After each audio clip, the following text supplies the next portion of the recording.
This is a Parshat podcast brought to you by Matan Women's Institute for Torah Study, and I'm your host, Yosefa Fogel-Rubel.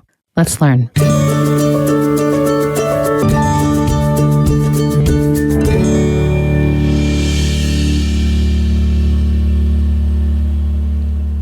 Welcome back to the Matan Podcast, where this year we are exploring the weekly Haftorah portion. This week's episode has been sponsored in memory of Harav Yitzchak Chaim Moshe ben Harav Binyamin Yaakov. Rabbi Yitzchak Schwartz devoted his life to Torah, Kiruv, and Jewish education. He was a charismatic teacher and dedicated father that approached life with enthusiasm, humor, and joy. He is truly missed. His loving family has dedicated this week's podcast, L'Oi Nishmato. I want to remind you that the podcast is a great platform to, whether for a milestone in memory of a loved one, you can contact me at podcast@matan.org.il or the Matan office. We would be honored to serve as a platform for all of your meaningful occasions. Parshat Toldot focuses on the life of Yitzchak and opens with Rivka's approaching him to pray on her behalf after having difficulty conceiving a child. The text recounts that Yitzchak marries at age 40 and becomes a father at 60. That's 20 years without children. Rivka becomes pregnant with twins who already in utero are presented as archetypically dissimilar. Once born, they look different, have different occupations, and are each favored by a different parent. The competition between the sons continues when Yaakov seizes an opportunity to buy Esau's birthright, which he gives up quite hastily. The stories after this, famine in the land, wife as a sister, in many regards repeats and continues the legacies of Abraham, but perhaps important to note is that Yitzchak's name is never changed. On a simple level, this is because God chooses his name when he reveals it to Abraham. But I think it also reflects the stability of Yitzchak, a personality that never needed to undergo tremendous transformation to fulfill his destiny as the inheritor of the Abraham legacy. The final scene of the Parsha is really its climax, wherein Yaakov plots with Rivka to retrieve the blessing of the firstborn. Yaakov will find himself on the run from this fateful episode for many, many years to come. This week's Haftorah portion is taken from the first two chapters of Malachi, the first chapter and the second chapter, up until the 7th pasuk. This short 3-chapter prophetic work, meaning the entire book of Malachi, is housed in the collection we call Treyasar, the book of the 12 prophets, which are gathered into one book, likely because of their brevity and because of a fear that they would otherwise get lost, but not because they're all connected to one another or that they even belong to the same period of history. Quite the contrary. Some books overlap chronologically, but Guise, Charya, and Malachi are Second Temple works, and we will expound more upon this and the general ideas expressed in Malachi in today's conversation. To take a closer look at these phenomenal chapters, I've invited Rabbanit Dr. Adina Sternberg. Hi, Adina. Hi, Yosefa. Back to the podcast. Adina is a longtime lecturer at Matan and its branches. She studied in Matan's Hilchata program and hosts their weekly Hebrew podcast, Mefarshot Shavua. Adina also teaches in the Midrasha at Bar-Ilan University and in the Mizrahi Lapidot program. Her book, Mi'ohel Moed Liyemei Moed, was published last year by Koren and Matan. It focuses on the Chagim and is an amazing book to learn from throughout all seasons of life and definitely throughout the holiday seasons. So, Adina, I'm really happy to be sitting here with you today. I always like to bring you on when we have to address difficult prakim in Tanakh because you have an amazing talent of finding, I think, really meaningful points to bring out in those prakim. Thank you. So what I want us to do is, of course, in this Haftorah season, we are not assuming that everyone is holding exactly in the book of Malachi, within the book of Treyasar. So what I want us to start with is to give a little bit of a summary of what we have in the book of Malachi. As I already said in the introduction, it's part of a broader work of Treyasar. We'll be talking more about it throughout the year because we have other Haftorot that are taken from that book. But when we speak about the book of Treyasar, the book of Malachi specifically puts us in the last portion of biblical works that we have. So why don't you bring us into that and tell us a little bit more about what are the topics spoken about in this pretty short prophetic book? Okay, so Malachi is indeed the last of Treyasar, and probably the last of the Nevi'im at all, meaning this is our ending chord for all of the prophecy. Yeah. And depends who you ask, but at least in terms of the classical reading of Tanakh, this is maybe the last book. And we don't really know when it was because we have a title it's very general. Masa Dvar Hashem and Israel B'Yad Malachi. And we don't even know if this pronouncement, this word of God brought to Israel through Malachi, is Malachi an angel or a messenger of God, or is this his name? Yeah. We don't know. We don't know this name from elsewhere in Tanakh, even though he does have in his last prophecy, he says, Hineh anochi sholach malachi lefanecha. So is this the same malach, the same angel? We don't know, but we do understand that we're talking about Bayit Sheni. And we're talking to the people in Bayit Sheni, and the things that they need to deal with, and their discrepancies and their troubles.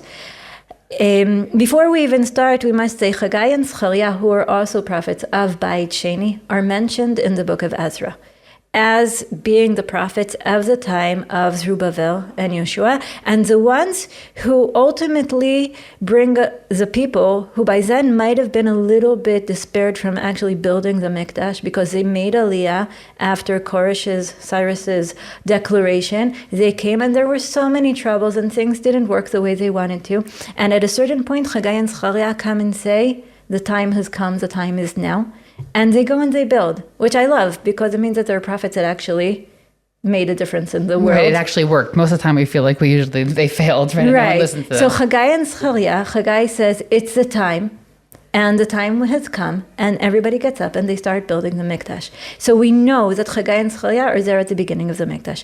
When Malachi is speaking, there's already a Mikdash. He's talking about people bringing korbanot that are not good, about people going to their herds and picking out the worst animals to bring to God, about people not giving their masrot like they should be, not giving the presents to the Mikdash like they should be. The Kohanim in the Mikdash aren't respecting the Mikdash, are participating with the people and bringing all these bad animals as korbanot. So we know that there's a Mikdash built already. Later, in the part of Malachi that we're not reading, he'll also talk about intermarriage and the betrayal of God via the betrayal of their wives, their Jewish wives, when they go and they take non-Jewish wives, and then sometimes they divorce their Jewish wives, or maybe they're even more deceitful by not divorcing those Jewish wives and holding on to them while they take other wives. So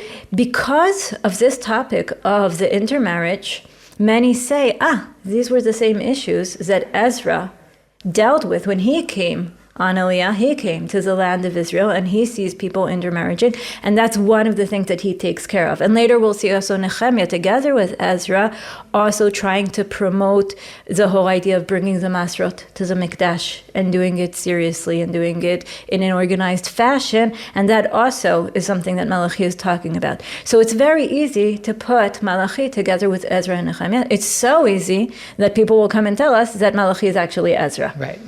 But then the question is, when did Ezra come?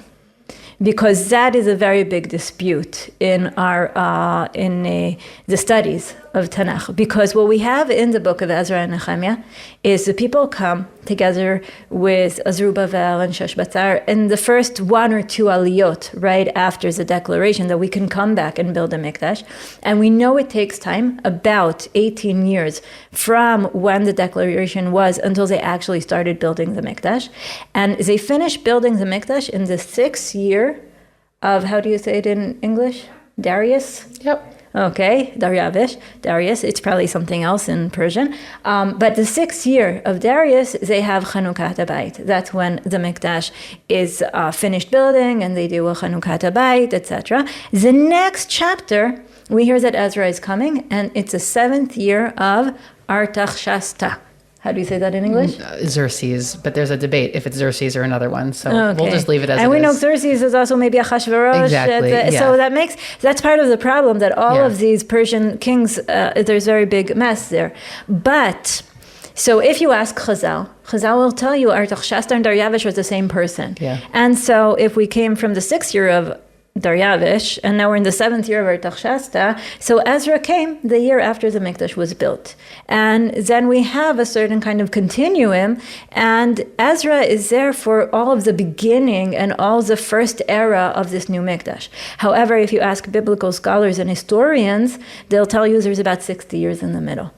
From Daryavish until Artaxerxes, and that 58 years, and that Ezra is coming, he's not coming like right after the Mikdash was built. He came a lot later.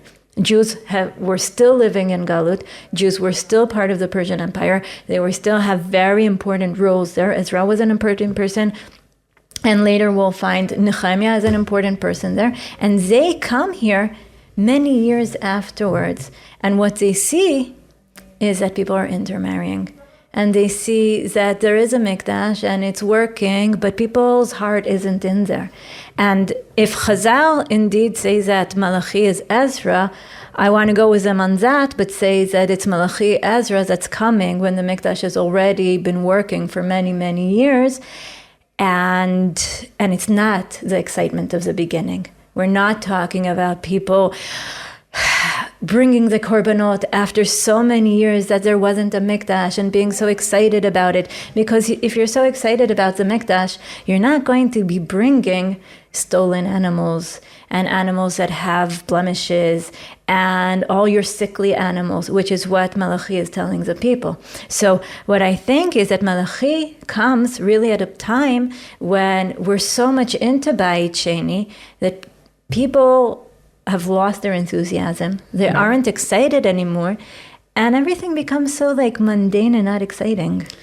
So I want us to get more into this question of why that is the case that might have happened, because I think it's more than just general sort of wear and tear. I think that there's some really essential points to bring out. But one comment just on the Ezra-Malachi identification, which is that, of course, it's a suggestion, meaning we're not saying it necessarily is. And of course, it also goes far. It doesn't matter. But it's also important to know that it goes really against the figure who we know Ezra to be, which was not as a prophetic figure.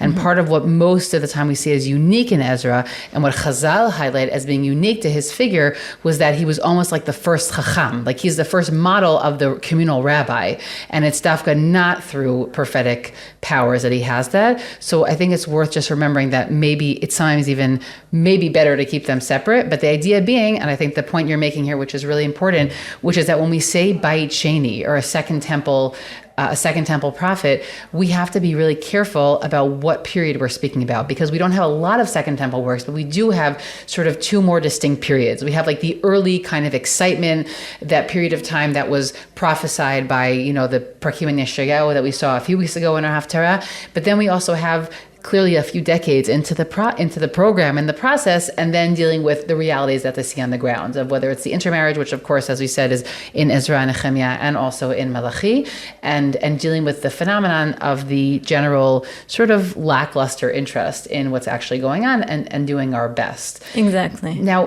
before we go, I think back to this idea about what has happened to the people and why are they behaving this way, and therefore Malachi has to rebuke them for it. I want us just to go back to the opening of the book of Malachi, because that, of course, is what connects us to our Parsha. And then I want to ask, do we have anything else that connects us to our Parsha? So the Malachi opens after the title line that you read of Masad Dvar Adonai El Yisrael Biyad Malachi. So it says, Ahavti etchem amar Adonai, ve'amartem bema ahavtanu halo ach Esav liYaakov ne'um Adonai, ve'ohav et Yaakov. So we have this first opening, and this is what's important to state, is that Malachi is structured in a very clear way of basically a dialogue, and that he quotes something that the people have said, and then he wants to contend with it. He wants to respond to it in his prophetic way. So what is the claim that he's bringing? I'll read one more pasuk, and then I want you to explain it to us. Ve'et Esav saneti, ve'asim et harav shmama, ve'et nachalato letanot midbar. So what is this opening of this book? What is the fear of the people, and what is it that Malachi wants them to realize in speaking for God? Right. So first of all, when you read a prophecy like this, when you have it in the Tanakh like we do, it isn't always quite clear. When is it a quote and when is he answering the quote, right? Because the first pasuk that you read should be divided into two. Yeah. Ahavti etchem amar Hashem. Okay, first of all, or maybe not even two, into three. Yep. I love you, says God. And then their answer is, ve'amartem b'mei ahavtanu. So the people are saying, what, really? You love us? Doesn't look like it. Doesn't look like it. And now comes a prophetic answer, halo ach Esav liYaakov ne'um Hashem v'ahavit Yaakov. You should notice, Esav and Yaakov were brothers. and I love Yaakov. Now, that's not an answer yet, because the question was, who said that you love us? And the proof that the prophet brings to the fact that God loves us is what comes up next. ואת עשיו שנאתי, ואשים את הרב שממה ואת נחלתו לתונות מדבר. I have rejected Esav, or I have hated Esav. I have made his hills a desolation, his territory a home for beasts of the desert, but that's still not enough, because, as we all know, also our nachala became shmama. Yeah. Also we had desecration. Also we had destruction. Also our land was desolate. So the fact that God turned Esav's land into a territory for beasts of the desert isn't enough. That's why we need the next pasuk. Ko tomar Edom rushashnu v'nashuv v'nivnei choravot. When, if Edom thinks, we've been crushed, but we can rebuild the ruins, כה אמר השם צבאות, המה יבנו ואני אהרוס. God tells them that they might want to try to build, but he'll keep on ruining it. He will tear it down. וקראו להם גבול רשעה, והעם אשר זעם השם עד עולם. They'll be known as the region of wickedness, a people damned forever by God. Which means that what Malachi is, first of all, coming to a people who feel unloved. Okay? Now, why are they feeling unloved? Because these are the people that actually came back to the land of Israel. They made Aliyah. They were believers. Whether it's in the first Aliyah wave, the second, the third, the fourth. We have so many different stages of the Aliyah. But they're here. And they rebuilt the temple. And nothing happens. And they don't feel the Shekhinah coming. They don't feel God amongst them. They feel like they've built a building, but it's empty. And they say, so maybe God doesn't love us. Now, in previous chapters, I know you talked about the fact of the people in Galut feeling that they've been rejected, and then the Jewish story is over, and that's it. And Yeshayahu needs to convince them that the story isn't over, and that there's going to be another chapter written in this story. So these are the people that believed that they're rewriting. These were the ones that were convinced. They came. They're here. But then they feel, the reality is disappointing. Yes. And first of all, what Malachi is telling them, you gotten too used to the situation. You don't realize, and this is something that I think everybody who lives today, especially in the land of Israel, but even if you look from outside to the land of Israel, what a miracle it is for a nation to rebuild itself. What a miracle. It's like, I have a confession. The fact that we came back to the land of Israel after so many years and we've built here a state, for me, it's a very important point of my emunah. Like, wow, all of these nations that have been destroyed, that have been exiled, that have been moved from place to place, and we don't have them anymore. We don't have Babylonians anymore. And the fact that we've come and we've rebuilt, this is a miracle. And Malachi comes and says, don't you see that the fact that you've been rebuilding your land, even if it's not the way you expected, it's not what you dreamt, you don't have maybe the Shekhinah in the same way you were expecting, maybe you don't have Urim v'Tumim, maybe all kinds of miracles out of the nature, out of the natural realm didn't happen. But this is a miracle. This is a proof of God's love.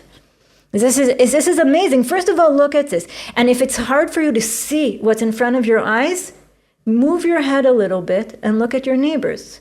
As I said, look at us, the Assyrians, the Babylonians, the Egyptians. I think what's also really important about that piece is that every period of Jewish history, there was a slightly different combination of items. Meaning we had, by Rishon, you had also prophetic time periods. You had many prophets hanging around then, and then you had the Mikdash. And it comes the Second Temple period, we're going to have a little bit of prophecy, right? Imagine like the first few decades, and then it's clearly going to wane because we don't have books, and we assume that it means that it wasn't there anymore, and that's what Chazal teaches as well. But so basically, they're saying, well, wait, we're supposed to have a Mikdash, but it's not in a supernatural time period. It's to create a different alchemy of what religious life means. And he's saying to them, again, as this is waning and they're slowly not going to even have Malachi anymore to tell them this, to say, this is okay. Meaning it's okay that you have a Mikdash, but it doesn't have the same presence of God. Again, how we measure that is obviously complex, but it doesn't have the same presence of God that it had before.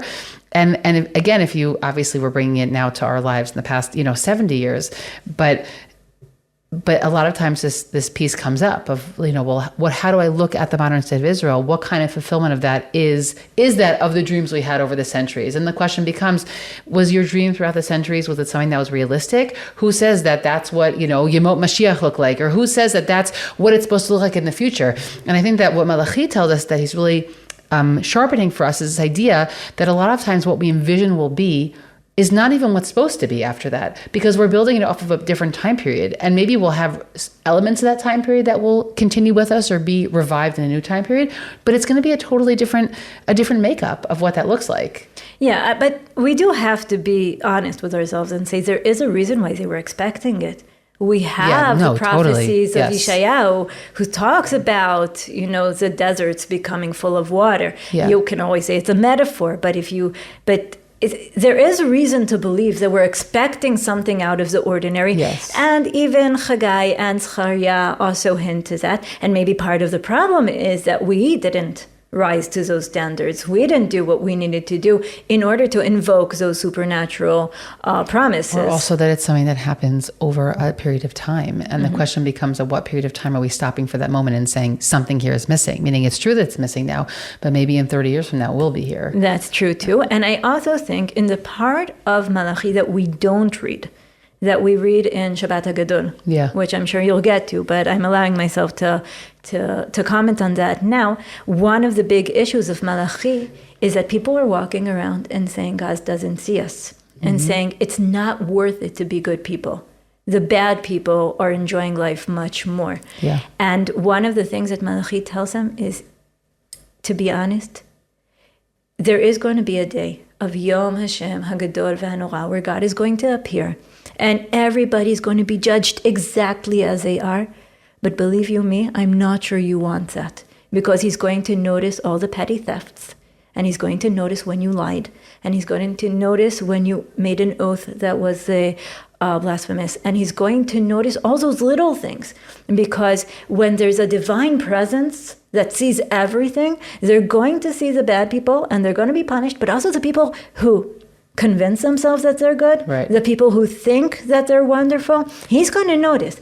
And one of the things that Malachi promises them is that God will listen and write down in his book. This whole idea of opening up the books on Rosh Hashanah and Yom Kippur comes from Malachi, who talks about the fact that God sees.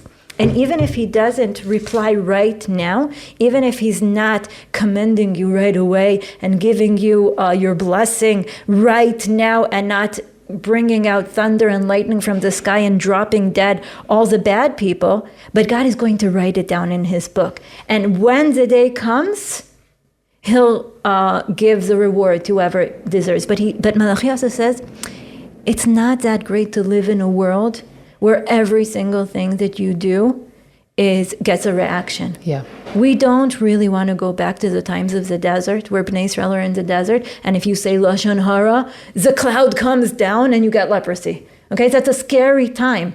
And you can be the most righteous person, but you said a little bit Lashon Hara or whatever it was that Miriam did, and you'll get leprosy. So he's also trying to tell them that the other side of the coin, or another perspective, is that there's also something good about a world that God looks from afar. Right. There's a slightly delayed judgment. It works out better for everyone, perhaps. Yeah. I want to go back, though, to the figure of Esav. Yes. Okay? Because, first of all, on one hand, it's supposed to be comforting to the nation. It's a very harsh pasuk, by the way. Meaning, again, whenever we see the word sana, always has to be that they're unfavored. It's not usually hated in the way that we translate it. But this point about that God, doesn't love Esav, who is paradigmatically Edom in this case. So I think I want to go back to this image, because when you look at the parasha, I don't know that that's actually the way that I would summarize what we saw in this week's Parsha. Meaning, we see the dynamic between them. We see that Esav is hasty, that he doesn't necessarily value his place in the family, and therefore is willing to give up whatever this Pchora actually meant. But the sort of theological pronouncement of, like, I preferred Yaakov over Esav, Also, at this point in our Parsha, it's not even so clear, by the way, that meaning Yaakov will be preferred, he will be chosen. But right now, we leave sort of our Parsha in a very rough spot between the two of them. So I'm also curious what you make here of the way that this is being pronounced, that I chose Yaakov, remember, which means I still choose you now, Am Yisrael, listening to Malachi, and I have rejected all of those around you. Right. Well, I think that when I learned the Haftorah in the past, I always said the reason that the Haftorah is here is to explain exactly why Yaakov was chosen and Esav wasn't chosen. Or I don't know if explain, but to give us a certain perspective. Meaning, I would come to the Parsha and I'd read the Parsha, and one of the things that I would find really confusing is not reading the Parsha, but reading Rashi. And you go to Rashi, and Rashi starts telling you all these bad stories about Esav. How Esav steals and he rapes and he murders, and how he's ish tzayid, so he's very physical and maybe even full of lust and blood and killing. And you look at the story, and Esav's like a good kid. Yeah, and he's a good guy. What did he do wrong? What? So he's a ish tzadeh. He's a farmer, and ish tzayid, because if you're into agriculture, so you need some kind of meat, you'll go and hunt a little bit. What's so bad about being a farmer? Now, farmer can also be with animals and also with agriculture. So he sows and he reaps. What's wrong with that? And you go to some of the commentators, and they look throughout the book of Bereshit, and they say all the people who worked the land were bad people. Right? Cain worked the land, and he was a bad person. And Esav works the land, and he's a bad person. We want shepherds. We want shepherds. Yeah, we want shepherds. Okay, we overlook the fact that Noach also ended up being a person of the land, even though really in the end it didn't take him in a good place. So, okay. We overlook the fact that also, Yitzchak was a person of the land. Totally. He also went and grew his own food. So I don't like talking about Esav as being the person of the land and therefore he's a bad person. But I think that part of the reason that we go back to the Parsha and try to find the bad traits of Esav is because of the Haftorah. Meaning we're looking at Edom, meaning because we're looking at who their descendants are. I always learned that it was a Christianity piece. That's already later on. But even before we get to Christianity, because Christianity wasn't at the time of Malachi, Malachi is looking back and saying Edom, who stemmed from Esav, are unfavored. And I do hear the word saneti as a very strong word, which means there's something about Esav, there's something about Edom, which God didn't like, and which causes the commentators to go back to our story and say, okay, so what did he do wrong? So when it says ish tzayid, so tzayid reminds us of Nimrod, who was Nimrod gibor tzayid lifnei Hashem. So he was blasphemous and he fought against God. But we're looking for the bad traits of Esav sort of to justify both Rivka and God. Yeah. Right? Yeah. We're looking in retrospect, and Malachi is saying, yes, Esav is the one that I don't like. Yaakov is the one that I do like. But when I look back, I want to find it, in the Pshat. I want to see, why do we like Yaakov and not like Esav in the Pshat?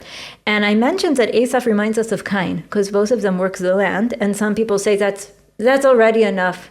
It's enough of an incriminating parallel between them. Yeah, which I find very hard, because Bnei Israel later on need to work the land, and that's okay, right? Mm-hmm. If we don't work the land, we can't bring the masrot that Malachi is talking about.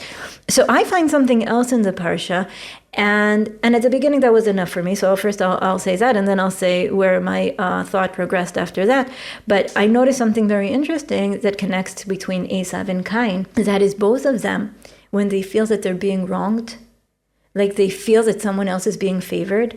Cain feels that God accepted Hevel's sacrifice, and Esav now is feeling that Yaakov gets the bracha, and he doesn't feel that this is fair or right, even though as readers, once we know that Yaakov already got the Bechorah, we might justify Yaakov also getting the bracha. But in terms of Cain and Hevel, they feel life isn't fair. Mm-hmm. And the way they reply to life isn't fair, and someone liked my brother better than me, was to want to kill them. And I feel that if there's anything in our parsha that makes me think that Esav is unworthy, it's that. It's his reply that if life isn't fair, what I'm going to do is going to kill somebody else. If someone else is favored, my only way of dealing with that is to kill him. Now God says to Cain, Haloim teitiv set. You can better yourself. Yeah, you can take it up from here. You can take it up from here. But Cain isn't willing to do the work, isn't willing to have something better, isn't willing to use the cards he was given to make something better. He decides that he needs to off with the competition. Mm-hmm. And Esav wants to do the same thing. He feels that life didn't treat him fair. His parents, whoever, his brother was a favored brother, so he needs to kill him.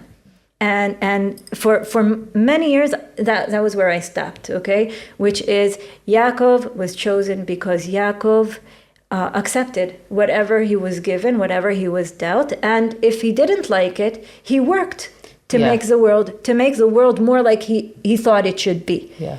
Whereas Esav didn't work to make the world the way he should be. He tried to ruin that world so that threatened him.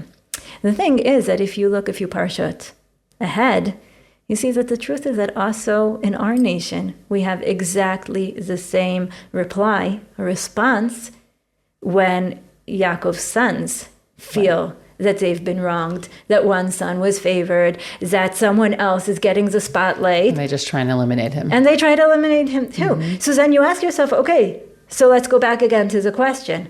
Why was Yaakov chosen and Esav not chosen? Right? And I think that one of the thoughts that I had this year about it goes back to exactly what Malachi starts off with. And Malachi starts off with saying, the question of whether I love you or not has to do with the question of whether or not you can rebuild yourself. Mm-hmm. My love is expressed by letting you rebuild yourself. But if you go back to the Esav stories and to the Yaakov stories, you can see that Esav in the end, eventually, he didn't kill Yaakov, and he went to build himself a place. But from his children and grandchildren, we're going to get Amalek. And Amalek is a nation that want to ruin, that feed off other people's miseries, that try to hurt other people through their vulnerabilities. And Yaakov's sons, even though, indeed, they have a downfall. Mm-hmm. And in the beginning, they chose to eliminate their opposition. But then they rebuild.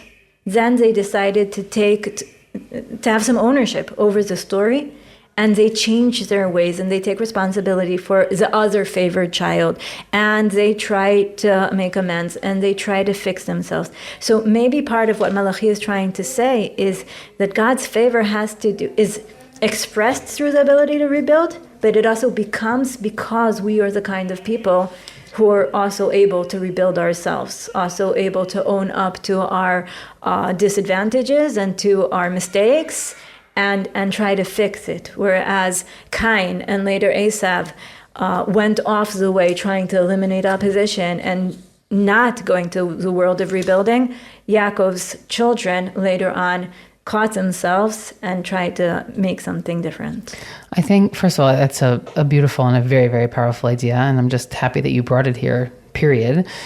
Something else I think is worth mentioning that kind of supports that is it's after our Haftorah, but in the second chapter, in the 10th pasuk, when it gets into the rebuke about the intermarriage, so it says, Halo av echad lekulanu, halo el echad bera'anu. And what's interesting, the words themselves mean, don't we all have one Father? Isn't there one God who created us? Mm-hmm. And while on a basic pshat level, it's two parts of a pasuk that are parallel, meaning our Father here is God, meaning Av is God, and El obviously is God. A lot of the Parshanim actually read that specifically as Yaakov in that pasuk. And I think that they maybe even intuit what you're bringing out here in a much more fully fleshed out way of that Yaakov, right, is the key figure in our story as a people. And that when it talks, and immediately after that, it talks about the fact, as you mentioned earlier in the summary, that they're going and intermarrying. Because basically what intermarrying does, I think if we take your idea even one piece further, and I get that this could be a very sensitive subject for people who are listening, but I'm talking here specifically about the rebuke in Malachi, that what it does is essentially is put a question mark at the rebuilding piece, meaning it puts a question mark, or are we going to be able to perpetuate this throughout the generations? And I think that, again, he's dealing with practically what was a challenge in their times. But if we take the metaphor, I would say like the ideas or the theology that you're bringing forth is that, well, it could be threatening to not use the building we have correctly and to bring sacrifices that are not done properly. But within the family structure, that's another way of of making the house crumble, right? Like there's the physical house going to crumble and there's the family home. And I think that piece is really significant. Look, I thought you were going to say, by the way, when you're talking about going back to the Parshas, that you look at it and say like, why exactly was Yaakov chosen? He seems to behave in ways that are very, very difficult. I thought you were going to ask that question, which I think is also an important question that we ask ourselves throughout these Parshiot. Right. So sometimes you say to yourself, he doesn't feels like he's not being straightforward, even though he does buy whatever birthrights come with being the firstborn. He does try to do it. He's pragmatic. Maybe nowadays we wouldn't want the younger child to be buying the birthrights from the older child, but it also means something about what he's willing to do. Yeah, responsibility he's willing to take upon himself. Right. And the fact that you said when you opened your comment and you said that he is plotting with his mother, he wasn't plotting with his mother. His mother was plotting and he did what she told him to do. When you go to the next parsha and you see how Yaakov behaves in the house of Lavan, and his very high work ethic. Yeah. You realize that he is a very honest person. Yeah. He doesn't always. He has to deal with the cards that he's given, that he's dealt. But he tries to better his situation with what he can, and he really didn't want to lie to his father. He only did it because his mother sent him. Not that I'm saying blame it all on the mom, right? Yeah, but maybe. But that's a different question. Why did Rivka do it in such a way? Why didn't she talk to Yitzchak? But that we're not going to talk about right now. Yeah. But we are going to say that for Yaakov, I think part of what we see is a person who's proactive, but without stepping over somebody else. If he wants something that somebody else wants from him, he'll buy it from him. That somebody else has and he wants, he'll buy it. He'll acquire it. He'll work hard for it. He wants Rachel, he'll work hard for her. He's not going to steal her. He's not going to take her. Eventually, when he's living in a place that people are cheating him all around, then he'll have to run away from there. Yeah. But I feel that maybe one of the important messages is that our avot aren't necessarily perfect, but they're learning people. Yeah. And they deal with what they have, and they have a lot of emunah that if it's not now, it's going to happen later on. And I do want to go back 1 second to Malachi, because one of the things that Malachi says is that you're disrespecting me by bringing korbanot that aren't worth anything. And what the people are saying or thinking is, God doesn't love us. So Malachi says, no, God loves you. He brought you back to the land of Israel. Right. He's enabling you to rebuild yourself. And that just because you don't feel the Shekhinah right here inside the house doesn't mean that God isn't here or he can't be felt. One of the things that Malachi says in the Haftorah is that if you don't better your ways, you'll feel it through the rain. And that's something that people can relate to, because Chagai and Zechariah, as prophets, also talked about the fact that not having rain says that God is upset. And once they started building the temple, the rain came back. So that's something that it's more subtle. It's not, now we're waiting all for the rain, right? It's more subtle. It's a blessing in disguise in a sense. It's not Shekhinah and fire coming, a divine fire, coming from above, but it is something. But instead of that, Malachi, or together with that, Malachi is saying something more important. He says, what you're doing is not respectful. Forget about what I am doing. When you come to the Mikdash and you're bringing a korban, it needs to be respectful. If it's not respectful, no problem. Turn off the light, close the door, go out. You don't have to. If you don't think that what's going on here is substantial or has any importance, so don't be here. But if you're here, do things the right way. We've learned from Malachi that take your religious life seriously. Take your religious duties seriously. If you're davening to God. Take that seriously. Even if today we don't have korbanot, but we have a very rich religious life. I think that all of those pieces are so incredibly important. They're definitely also easier to say than they are to, I think, fully contend with and believe them.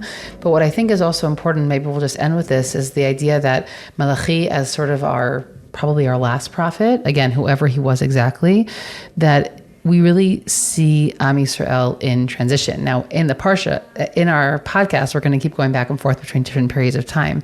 But if we just for a moment imagine ourselves at sort of the end of the biblical period, is that all the ideas you're saying are to say that everyday religious life is a daily commitment. It's not something that feels exciting on this like very high level at all moments of the day, even when there's a Beit Mikdash, right? Mm-hmm. Even when there's that can also be something that gets routinized or weathered down throughout time.